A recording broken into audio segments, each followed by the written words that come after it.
Vamos dar sequência à temática do namoro.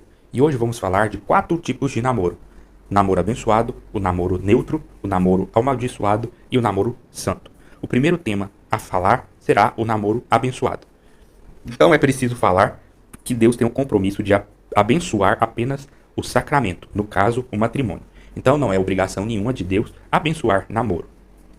Então o mundo hoje vive um estado de calamidade em relação à vivência matrimonial. A maioria dos casamentos tecnicamente abençoados ou casados na igreja não estão dentro dos parâmetros segundo Deus de casamento segundo sua vontade.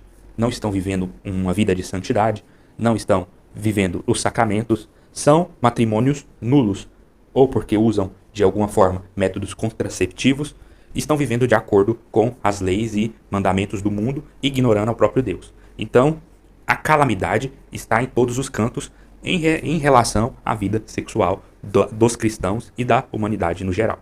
Então, de certa forma, podemos dizer que a situação está tão ruim, tão difícil, que Deus se vê obrigado em separar casais aptos para manter o espírito do matrimônio vivo na igreja.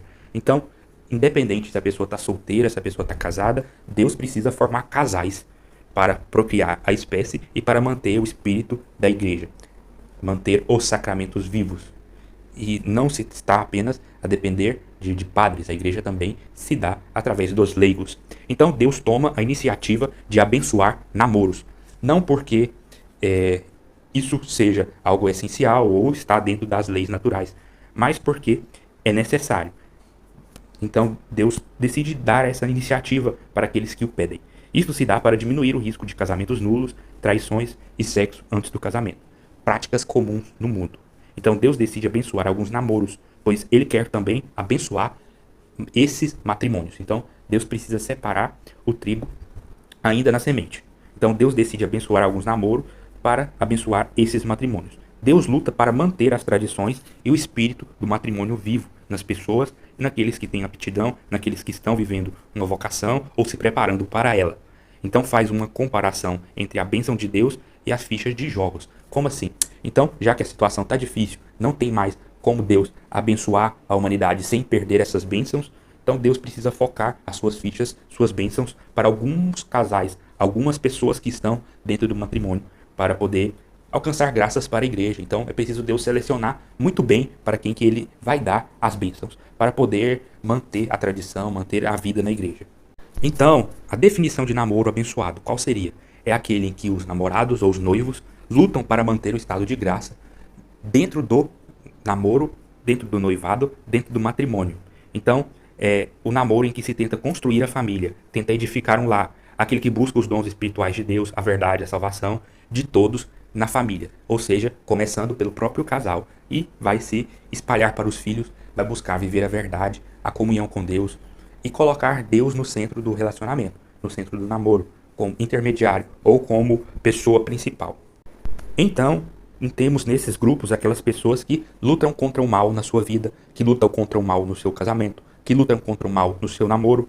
Então, eles buscam proteger a si mesmo e um ao outro dentro da graça de Deus, não se entregando ao pecado, não tendo comunhão com o pecado ou agindo diferente dos demais casais, aqueles que estão nadando contra a correnteza, aqueles que não querem usar o outro, aqueles que querem frutificar, querem viver e buscar o amor, construindo um namoro segundo os moldes de Deus e para a vivência do amor, respeitando o outro acima de tudo, construindo um relacionamento em base da amizade entre homem e mulher. Então, com o tempo, esses namoros vão vivenciar um processo de fidelidade um ao outro, do respeito, através da castidade, através das bênçãos que Deus pode proporcionar para a vivência desse namoro e, com o tempo, construir uma família numerosa em membros, em vida, em exemplo, em castidade, em santidade, já que é esses os frutos que Deus tende a proporcionar na vida dos casais que lutam por sua graça.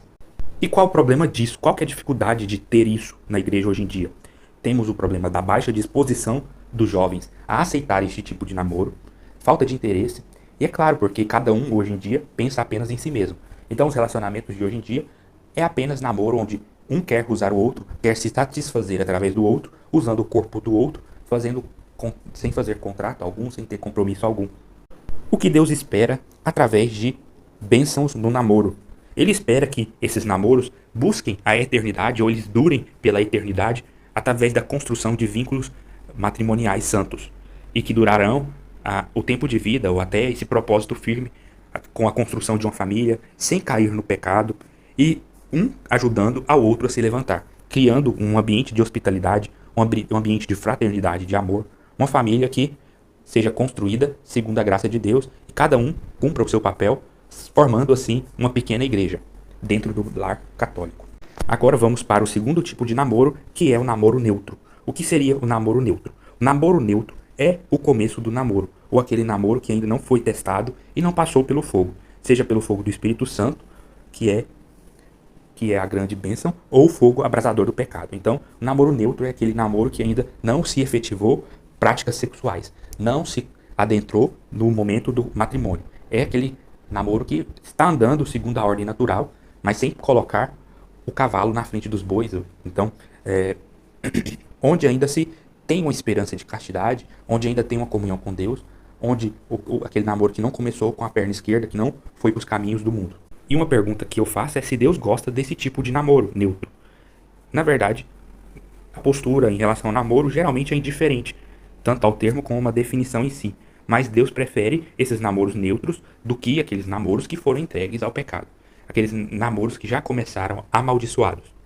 Então, o conceito de namoro neutro é aquele namoro que vive em uma fase de amizade, em que ambos buscam se conhecer, que marca o início do namoro, é uma prática que é aceitável por Deus. Temos também aquele namoro neutro em que apenas um dos dois tem comprometimento de fato com Deus por religiões diferentes, falta de conceitos, distância ou porque parte ainda não pensa em viver o matrimônio futuramente. Esses namoros são um pouco mais perigosos quando tem muitas divergências entre o casal, pois eles tendem mais dificuldade para se concretizar, tem mais barreiras para serem vencidas. Não que sejam impossíveis, porque esses namoros ainda podem receber a bênção de Deus de alguma forma, porque não estão na vivência do pecado. E um grande problema em relação ao namoro neutro, no mundo moderno, é que essa fase ela é muito curta, ou em muitos casos nem sequer existe, pois o relacionamento já começa com sexo. Por isso as maldições quase sempre são a maioria, ou mais presente, em praticamente 90%, ou mais do que isso, dos relacionamentos humanos atuais, principalmente no namoro. Então, como o comportamento natural das pessoas no mundo moderno é nadar em favor da correnteza, podemos concluir que a maioria dos namoros neutros se tornam amaldiçoados com o tempo, ou já nascem com baixo potencial para Deus. E Deus sabe muito bem disso.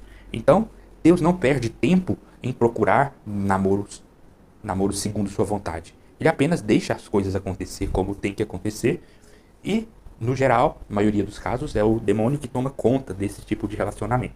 Mas os namoros neutros que são entregues para ele avaliar e abençoar, ele vai assumir o controle.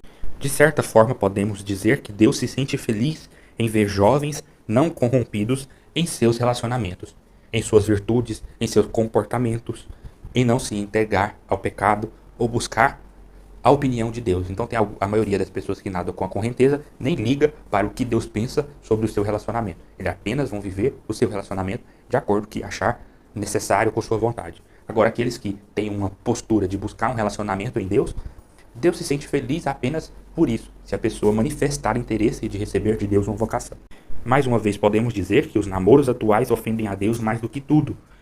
E não é surpreendente o fato de que os pecados de impureza são os que mais enviam almas para o inferno. O que Deus espera no geral dos namoros que estão em fase neutra? Deus quer que nós sigamos o caminho que Ele ensinou de conversão, de buscar a luz e entregar o namoro para Deus em busca de santidade. O ideal seria os namorados se manter na fase neutra em espera de uma resposta divina para se concretizar as bênçãos do matrimônio. Então é preciso manter ao menos o espírito de castidade ou manter abstinência sexual para que Deus possa trabalhar naquela relação sem que ela receba os vícios das paixões, os vícios do pecado e a influência demoníaca. Então, nos relacionamentos neutros, Deus aceita a abstinência sexual como uma prova de castidade.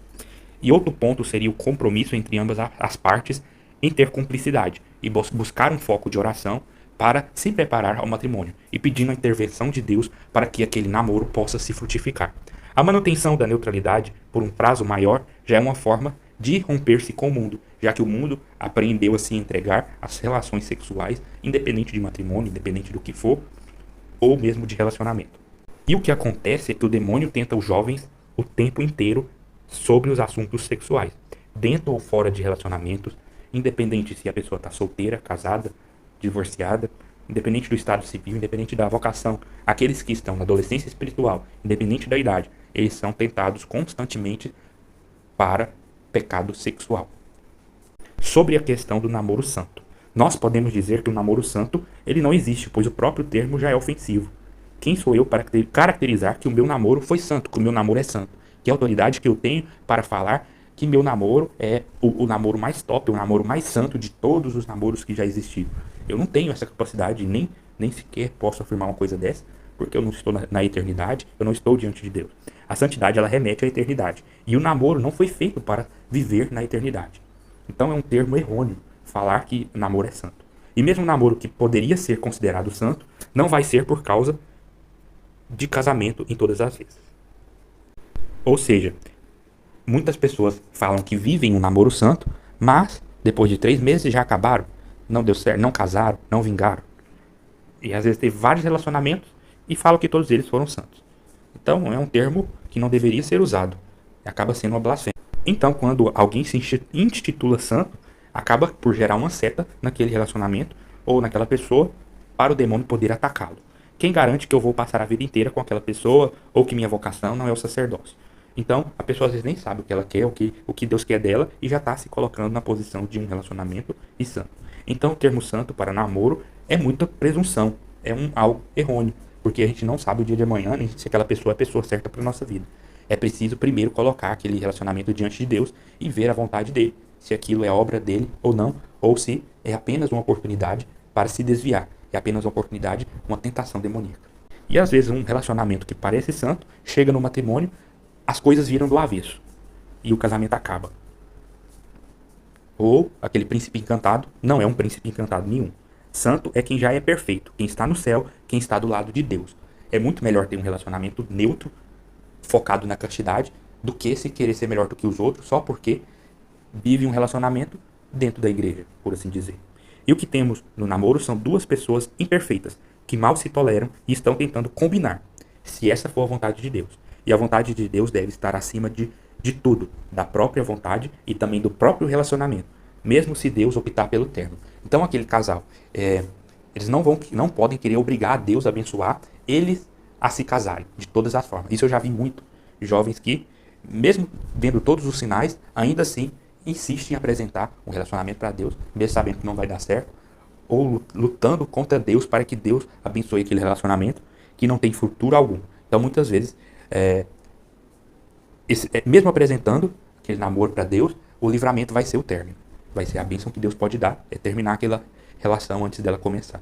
Então, esse é o fruto do discernimento dos 4 tipos de relacionamento que o ser humano pode ter. Para que você não se equivoque, se você não acredite em conto de fadas, não acredite em contos cristãos ou o que seja, o namoro tem que ser pé no chão, ser o mais simples possível, não acreditar em qualquer coisa, não acreditar, não colocar a outra pessoa em pedestal. É preciso ter um relacionamento seguindo os frutos do Espírito Santo. Aquilo que Deus quer ensinar é colocar Deus acima de tudo nesse relacionamento e entregar dia após dia em oração.